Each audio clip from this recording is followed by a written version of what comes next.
This is Drew from Game Time Sports and Training. I want to show a very basic exercise that everybody I think should learn. I think everybody should do this in some capacity, and the lift is the deadlift.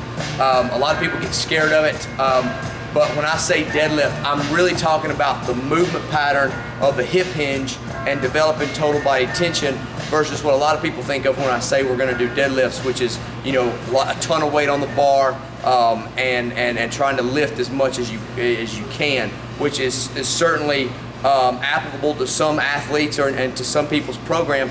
But I'm talking about a very basic human movement. The basic way to pick things up off the ground, if you will, is that deadlift. Something is dead on the ground, and I want to be able to lift it without undue stress, fatigue, or risk of injury. So what I'm going to use a kettlebell. All right, we're going to talk about the deadlift. What I want to do is set up right over the kettlebell so that our handle is going to be in line with our ankles or our heels. And before you even get here, you need to have mastered 3 other basic movements. The plank, which is going to teach you how to develop core stiffness. The glute bridge, which is going to teach you how to develop and get the movement from where you're supposed to, which is the glutes. And finally, the movement itself, which is the hip hinge. The deadlift is just the culmination of all these 3 things. So we need to start there with plank, glute bridge, and hip hinge before we master or attempt the deadlift. So once we're here, our handle's going to be here. We're going to push our chest forward, just like in a hip hinge drill. We're going to stiffen the core like we're going to do a plank, because the deadlift is nothing more than a plank that moves from one position to 2 positions. So if I'm here, I should look like I'm doing a plank, and if I'm in the bottom position, I should also look like I'm doing a plank. So that's where your plank comes in. All right? So that's how I want to start. Push my chest forward, fingertips and hips, and now I'm going to push my hips to that back wall behind me. All right? Keep a nice core stiffness here. And then I'm going to find out, I can't reach the bell here. I'm simply going to bend my knees just enough to get a great grip on that kettlebell. Tuck that chin back, keep a neutral spine.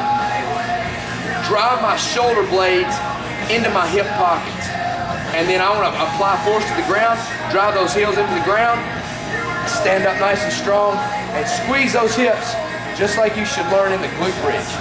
If I'm going to do multiple reps, I'm going to do the same thing. Numbers up, push those hips back, put that kettlebell right where I found it, squeeze those hips real hard at the top. So again, think plank, glute bridge, plank,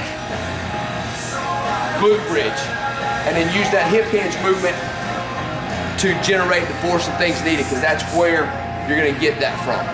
Shoulder blades should be pulled down into your hip pockets. A lot of people will want to squeeze those shoulder blades together, and that's not necessarily what you want to do.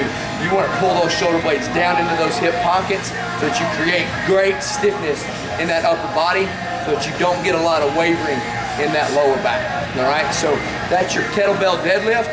Remember, master plank, master glute bridge, and master that movement of the hip hinge before you step and try to load that pattern up.